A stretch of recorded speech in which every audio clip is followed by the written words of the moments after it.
Pandian store தொடரில் மயிலப்பாக்கம் மயிலோட அம்மா வராங்க. மயிலுக்கிட்ட நலம் விசாரிக்கிறாங்க, உடம்புலாம் எப்படி இருக்குது அப்படின்னு. அங்கே இருக்கிற கோமதி கோயிலுக்கு போகிறதா சொல்லிட்டு பட்டுன்னு கிளம்பி போயிடுறாங்க. என்ன அவங்க அத்தை இப்படி இருக்கிறாங்க அப்படின்னு மயில்கிட்ட கேட்குறாங்க. அவங்க கொஞ்சம் நாளாகவே இப்படி தான் இருக்கிறாங்க, குழந்தை இல்லைன்னு தெரிஞ்ச உடனே அப்படின்னு சொல்கிறா.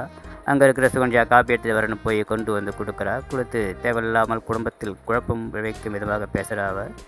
அத்தை அவங்க பொண்ணு எப்படி நடத்துகிறாங்க அப்படி நடத்துகிறாங்கன்ட்டு. நீ எதுவும் தப்பாக நினச்சிக்காதம்மா, நீ ஏன் இப்படி பேசுகிறேன்னு கேட்குறாங்க. நான் உங்கள் பொண்ணுக்காகத்தான் பேசுகிறேன் அப்படின்னு சொல்லிட்டு போயிடுறா.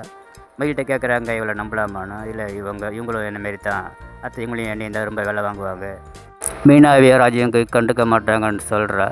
சொத்து விஷயம் என்ன ஆச்சுன்னு கேட்குறாங்க. நிலத்தை விற்று 2 பேருக்கும் பணம் கொடுக்க போகிறதா மாமா சொல்கிறாரு. நானும் கேட்டேன், அதுக்கு எனக்கு எல்லாம் தெரியும், எல்லாருக்கும் எப்படி செய்யணும்னு தெரியும் அப்படின்னு சொல்கிறாரு அப்படின்னு சொல்கிறா மயில்.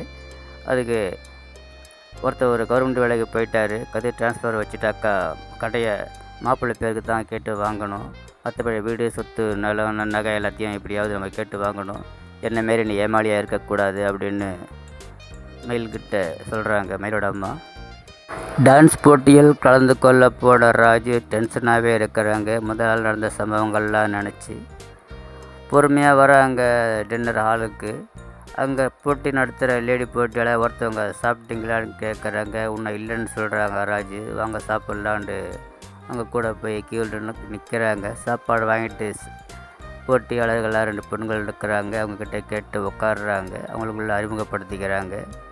பேரெல்லாம் சொல்லி, குன்னக்குடி எனக்கு தெரியும், அங்கே ஒரு கோயில் இருக்குன்னு அந்த ஒரு பொண்ணு சொல்கிறாங்க. ஆமாம், அந்த குன்னக்குடி தான் ராஜு சொல்கிறாங்க. பிறகு அங்கே போட்டியாளர்களை ஒருத்தர் வந்து இதுமாரி அவங்கவுங்க ரூமில் போய் அசம்பிள் ஆகிடுங்கன்னு சொல்லிட்டு ரூம் நம்பர் சொல்கிறாரு. ராஜு போகிற ரூமில் 2 பேர் சொல்கிறாங்க, ஒரு லேடி ஒரு ஜென்ஸு. 2 பேரும் ரூமுக்கு போகிறாங்க. 2 பேர் சேர்ந்து தான் இந்த ஆட போகிறத சொன்ன உடனே ராஜு ரொம்ப டென்ஷன் ஆகுறாங்க.